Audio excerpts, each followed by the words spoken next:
प्रारब्ध का मतलब समझ रहे ना? नहीं, मतलब समझ नहीं पा रहा। 3 प्रकार के कर्म होते हैं। एक क्रियमाण, क्रियमाण कहते हैं जो इस समय आप कर रहे हैं, वो 2 प्रकार के होते हैं, एक पाप और एक पुण्य। क्रियमाण जो अभी वर्तमान में आप कर रहे हैं इस जन्म में, ठीक है।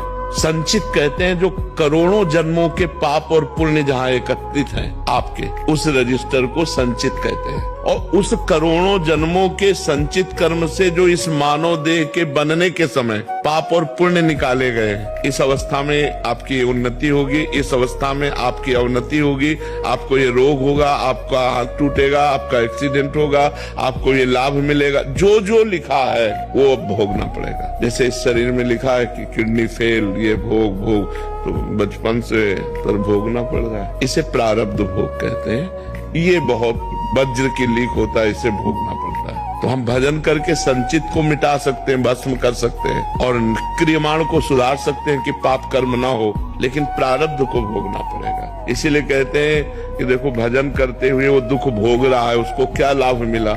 लाभ तो मिला, उसका अगला संभल गया, पिछला संभल गया, वर्तमान में जो प्रारब्ध भोग आया उसे भोग के काट दिया, अब वो भगवान को प्राप्त हो जाए।